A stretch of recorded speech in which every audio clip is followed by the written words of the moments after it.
The Abbott and Costello program, starring Bud Abbott and Lou Costello, brought to you by Camel, the cigarette of costlier, properly aged tobaccos. The Abbott and Costello program, with the modern rhythm of Will Osborne and his orchestra, the swingy singing of Connie Haynes, and spotlighting that cheeky, chubby little mischief maker who, when caught red-handed cutting the garters off his Aunt Minnie's girdle to make himself a slingshot, calmly said, I'm a bad boy!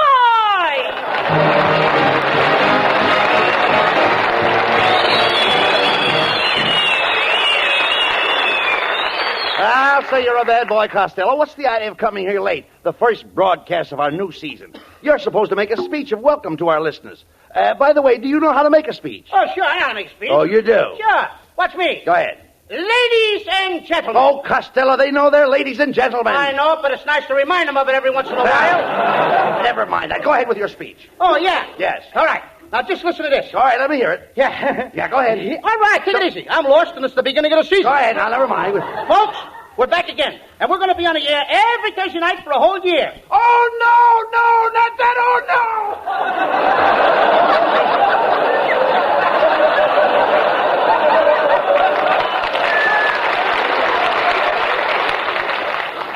I think we just lost a listener. All right, never mind that, Costello. Why weren't you here for rehearsal this afternoon? Where were you? Oh, Abbott, my family gave me a welcome home party this afternoon. They did? Hey, did we have fun? My Uncle Artie Stebbins, he drank 2 cups of tea and passed out cold. Now, that's ridiculous. How could a man pass out from drinking 2 cups of tea? This was DTT. You dummy, DTT is not a beverage. It's made strictly for vermin. That's right. We made enough for everybody. Men, vermin, and children. Never mind about that. You should...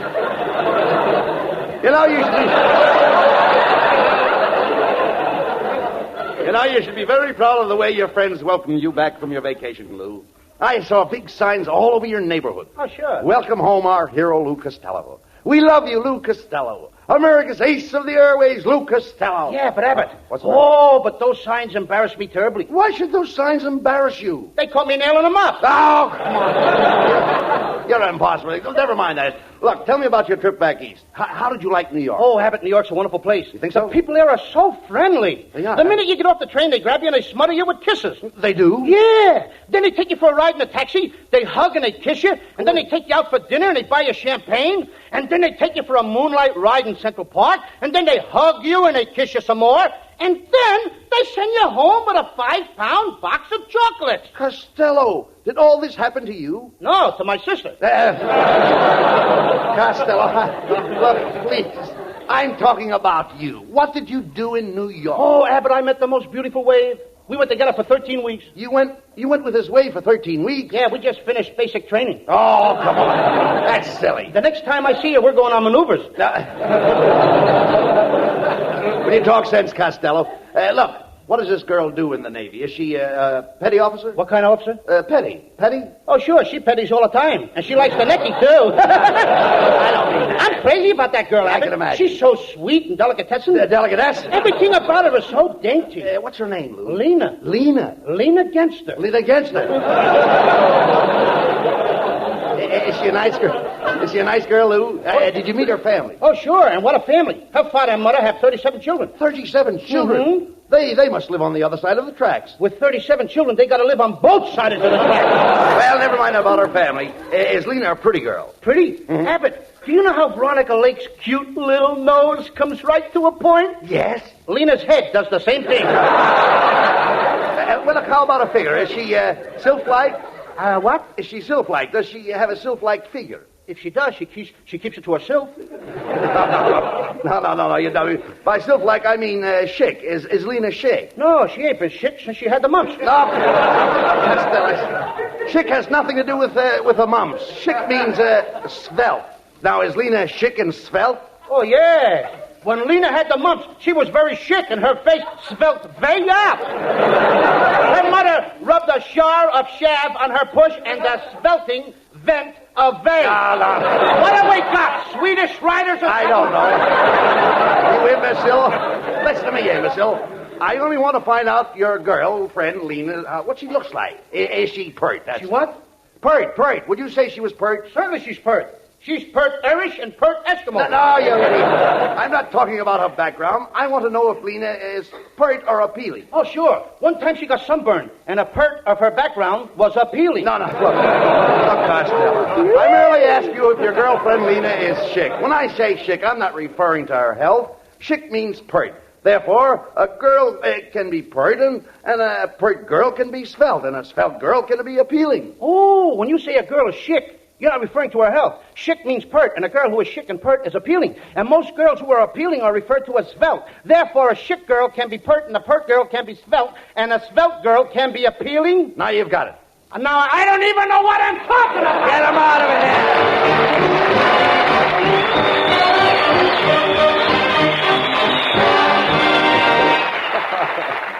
Gentlemen, a masterpiece of the ridiculous. And may I make a quick jump from the ridiculous to the sublime, from the clowning to the classics, and quote a wise man named Aesop who declared some 3,000 years ago, experience is the best teacher. And true today, what we learn by experience means the most. And most civilians have learned a lot lately. For when the dealer said, sorry, no camels today, because with camels it was the service first, well, they just had to smoke what they could get. You smoked more different brands during the cigarette shortage than you'd ordinarily try in a lifetime. And you learned by experience that nothing takes the place of Camel's costlier tobaccos properly aged and blended. Experience is the best teacher. And experience has taught millions of smokers to say, C-A-M-E-L-S.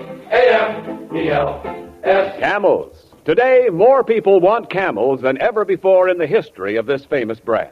And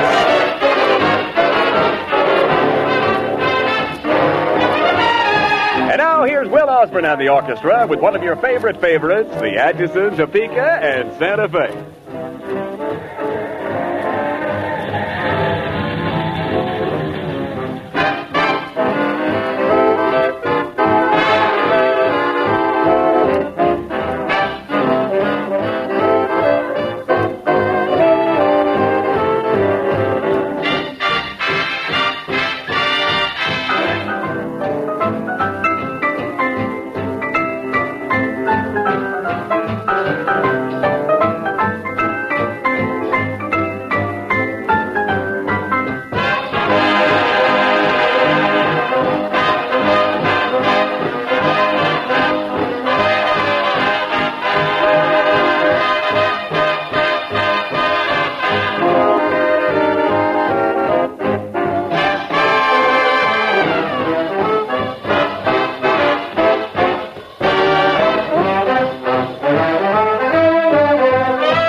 She's as sweet as she can be. I love to lean against Alina.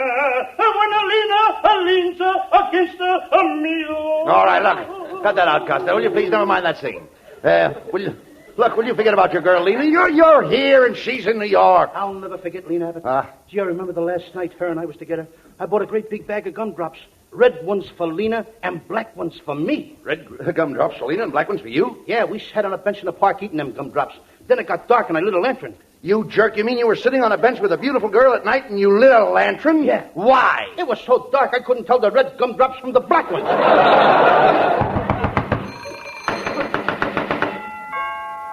Costello, is that somebody at the door? I didn't hear anything. I beg your pardon, gentlemen. I'm looking for Mr. Abbott. Mr. Abbott. For Mr. Abbott. Mr. Abbott? No, Costello. I'm Lou Costello. What do you want? Well, I got a telegram for you, and it's from Chicago. Chicago. It's from Chicago. Chicago? Brooklyn. Where did they dig this hiccup? Here, boy, give me that telegram, please. Costello. Yeah. The boy has his hand out. What do you want me to do, read his palm? No.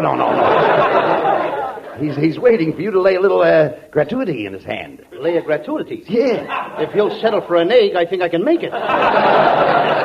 Oh, that's all right. My company won't allow me to accept Money? No, tips. You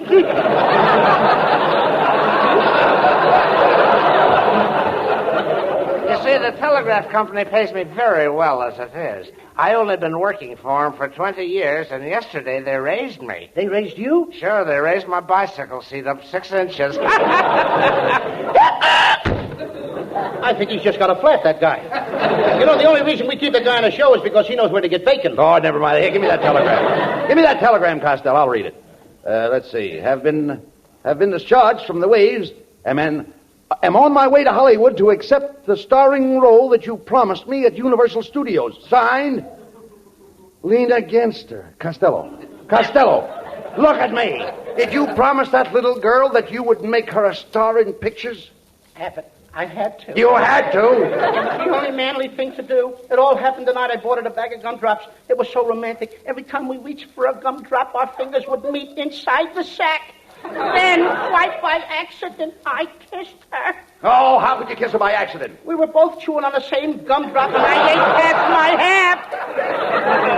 half. You imbecile. You didn't have to promise her a starring part in pictures just because you kissed her. That's not all I did. What? As I was pulling away, the gumdrop snapped and bent her pivot tooth. Well, you're certainly in a mess, Costello. How are you going to get an unknown girl a starring part in pictures? Abbott, I thought maybe you could help me. I can't help you. I can't. Wait a minute. Hey, wait a minute. There's a man here tonight who happens to be the world's greatest motion picture producer. Good evening, gentlemen. I am Professor Melonhead. Better known around the studios as Cecil B. D. Melonhead. Melonhead?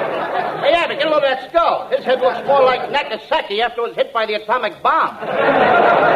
Young man, don't you scoff at my cranium. I'll have you know there's plenty inside of my head. There should be. There's nothing on the outside. Melonhead, I know how you can make a lot of money. How? Rent your head out as a skating rink for flies. Oh, now, Costello. Suppose my head is round and shiny. Surely you've seen things like this before. Yeah, but they all had handles on them. Yeah, oh.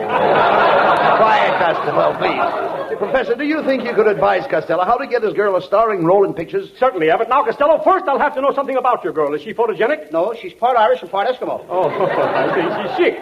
Now, I'm not speaking of her extraction. I'm merely inquiring about her physiognomy. Her what? Her physiognomy. Does she have a smooth physiognomy? Gentlemen, don't discuss those things outside of barrooms. Lou Costello, you haven't got the brains of a 2-year-old child. I know, but look at the difference in our ages. Oh, please, gentlemen, we're getting no place. Costello's girl is on her way here, and he made her a promise to star in pictures. Now, we've got to do something about it. Very well, Costello. I will personally groom your girl for a screen test. Melonhead, just what do you intend to do? Well, first, I will instill her with supreme confidence. I will enhance her histrionic proclivities. I will retard her basic timidity, cram her repertoire with scintillating soliloquies, and then, with dynamic exuberance, I will embellish her cinematic latitude.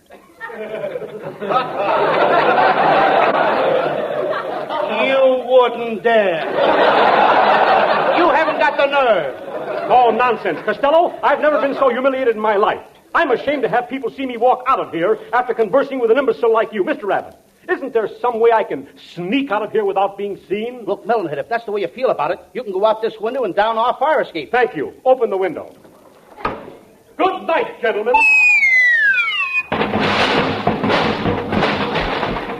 Costello, what was that? It just dawned on me we ain't got no fire escape.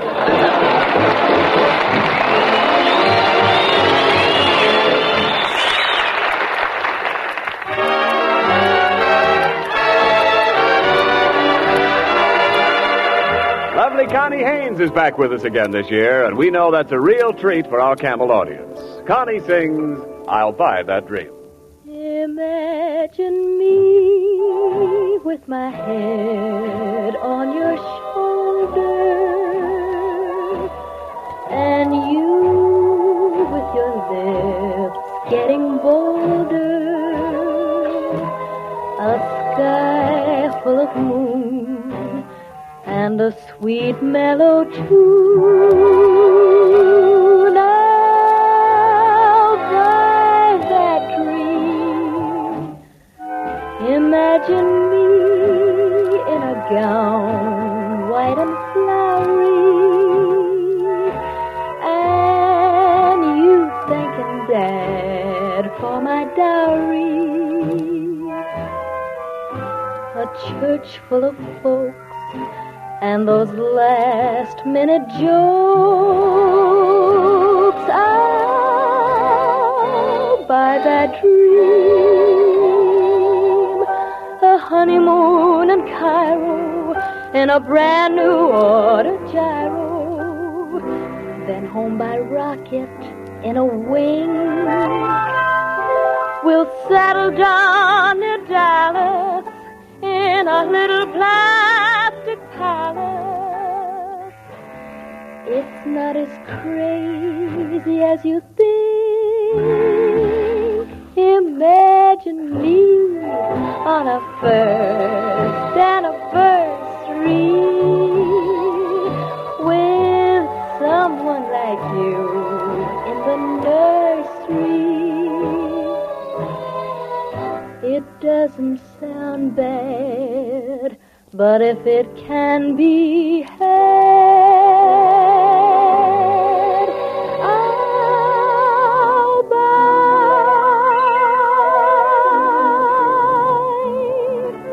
that dream.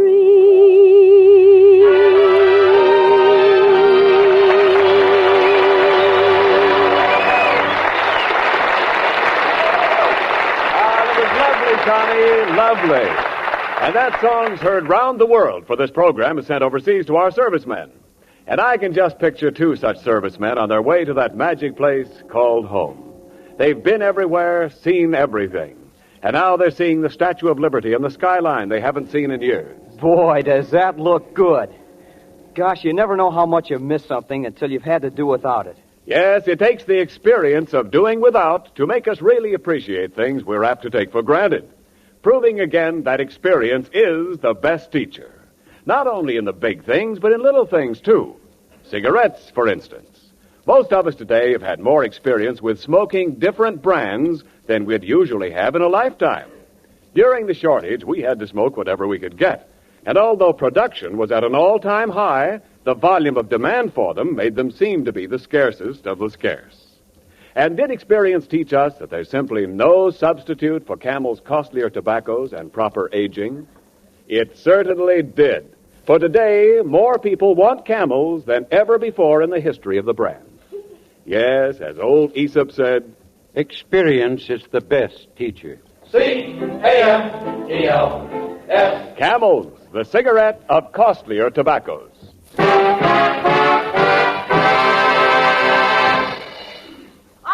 All right, stand aside, boy, and let me in. One side or I'll open your head. Shh. Now, please, madam, quiet. The Abbott and Costello show is on the air in the studio. You must be absolutely quiet. Not a sound. You're not even supposed to breathe while they're on the air. Don't tell me they're that bad. Well, I'm going in. Step aside, hat rack, before I hang something on your hook. You're not getting past me, madam. I am the head usher. Oh, yeah? Well, pick up your head, usher. What's going on here? Wait a minute. What is all this commotion, madam? Boy, I'm looking for the owner of the NBC network, Mr. Lou Costello. Just tell him. You may tell him that Lena Genster is here. Wait here just a minute, Miss Gensler. Don't go away, will you please? Just a minute. I'll be right back. Costello. What? Costello. Yeah? Who do you think is here? Who? It's Lena Genster. Oh, good. That's... What? Yes. Well... Lena Genster. You have it. Open the window. I'm going down the fire escape. Costello, we have no fire escape. I'll make one. No. Costello, come here. Did you tell Lena Genster that you own the NBC network? I had to, Abbott. When did you tell her that? The night you had the gumdrops? No, that was the night we made fudge. Costello, you idiot. First you told Lena you'd star in pictures. Then you told her you own the NBC network. I hope you didn't tell her you were the mayor of Los Angeles. Abbott, you know I wouldn't do that. No. I'm not that dumb. You're not that dumb. I've had enough of this horsing around. I demand to see Senator Lou Costello. Senator!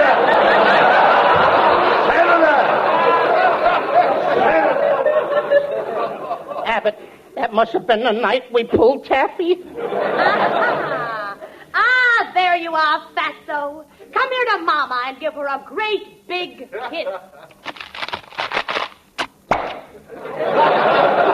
right, now put me down! Well, Bubble Nose, let's call Universal Studios and tell them the new star has arrived. We'll go right over. Go on, Costello. Get them on the phone. Hey, Abbott, what's the studio's phone number? Get him. He owns the studio and he doesn't even know the phone number. Costello, you told her you own the studio? Sure, I'll own it any day now. President Bloomberg of Universal practically promised it to me. He promised it to you? Yeah, he said, Costello, one more picture like the last one and I'm going to give you the business. Come on, Fatso. Jump over that last egg and let's get out to the studio. I'm ready to star in my first picture.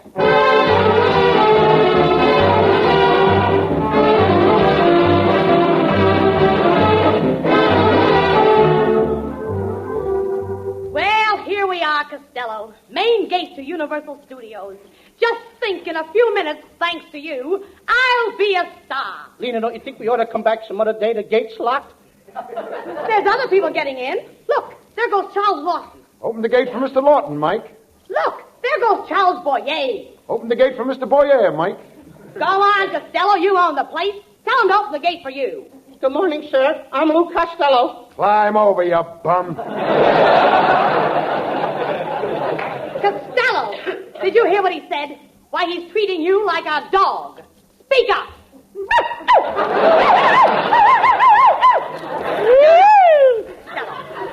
Talk to the man. Show him you're the boss. Okay. Hey, you. Did you tell me to climb over that gate? Yeah, what about it? Would you mind giving me a boost? I'm beginning to think you're a phony, Costello. If you don't get me a starring part in this studio, I'm going to tell your mother just what really happened the night you bought me that 50-cent bag of gumdrops. No, Lena, not that. Anything but that. Please don't tell her that. Your mother wouldn't like that, would she? No. She thinks those gumdrops only cost me a dime. Lena, why don't you give up this idea of being a movie star? And Hollywood is too rough and tough for a place for a girl like you. Go back to Brooklyn. They could use a good third baseman. Listen, egghead, if you don't get me that starring part, I'm going to bend your nose down till it touches your knee. I'll stick hat pins in your eyeballs. Then I'll get a hot iron and solder your ears together. And if that doesn't work, I'll torture you. Lena, I was only kidding. Come on in here. We'll see my director friend, Gregory Ratbiscuit. He'll do anything for a friend of mine. There's Mr. Ratbiscuit's secretary. Hey, you. Well, what is it? I said, what is it? I give up. What is it?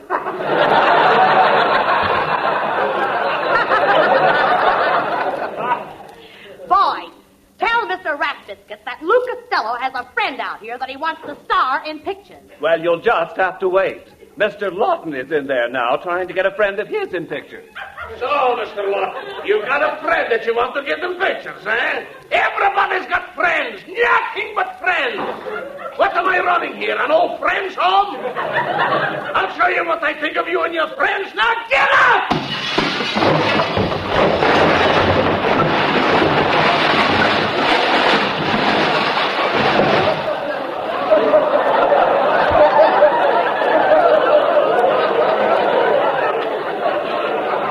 Anybody else brings a friend in here, I'll smash them to pieces. I'll jump up and down on them. I'll tear them to bits.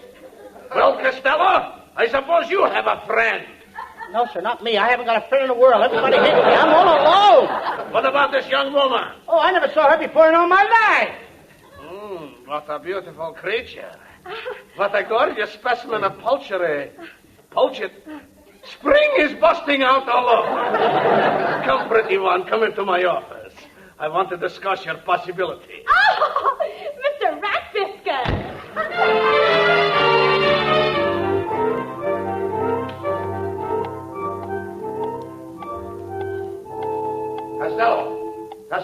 Costello. Why did you run off without me? Well, what have you done with Lena? She's been in the office with Mr. Rat Biscuit. Huh? Whew, that must have been oh, boy. She's been in there since 3 o'clock, Abbott. I don't know what to do. That must be a terrific audition. Now, wait a minute. You know Rat Biscuit is a ladies' man. Now, do you want him to steal your girl? Go in there and get Lena. I'm afraid, Abbott. Rat Biscuit was in a terrible temper. I think he's mad at me. You coward, go in there and get Lena. Okay. Well, Costello, what happened? Oh, Lena's all right, Abbott. She's in there. And you know what, Abbott? That Rat Biscuit is a swell fella. What do you mean? And he ain't mad at me anymore. Look, he even gave me a quarter. He gave you a quarter? What for? Well, he wants me to go downtown and get him a bag of gumdrops. Get him out of here!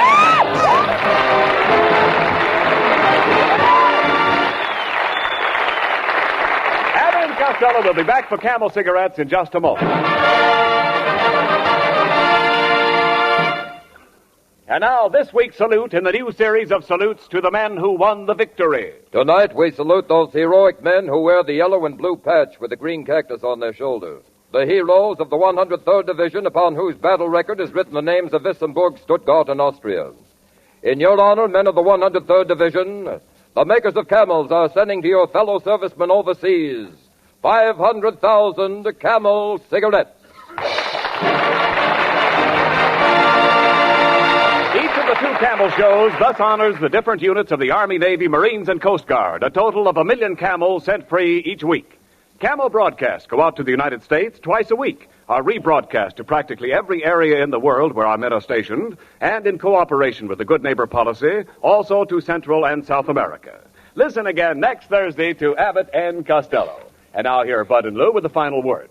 Well, Costello, it's nice to be back on the air with all our old friends. You know, I hope they've all got their radios tuned into our show tonight. Well, Abbott, I know of one little radio that's tuned in down on the Lower East Side of New York. And that's at the bedside of a little pal of mine, little Johnny Stack. Come on, Johnny, get well quick. Get well for Abbott and I. I know the radio audience won't mind that we dedicated our opening show to you, Johnny.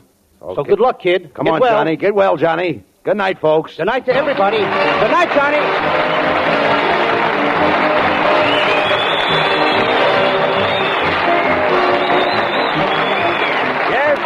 Be sure to tune in next week for another great Abbott and Costello show brought to you by Camel Cigarettes. And remember, Camels are worth asking for every time. See for yourself how Camel's mildness, coolness, and flavor click with you.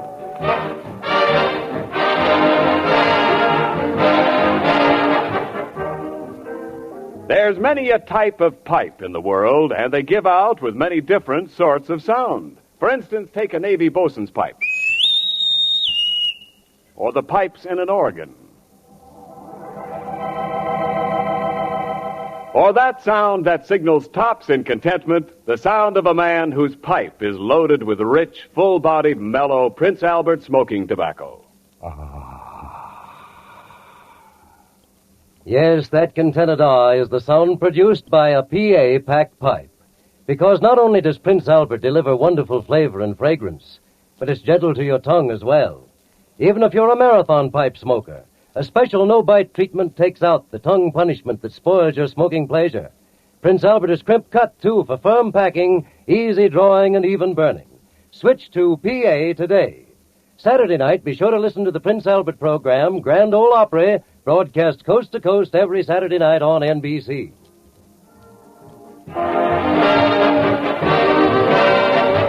The Abbott and Costello Show for Camel Cigarettes will be back at this very same time next week. Don't miss it.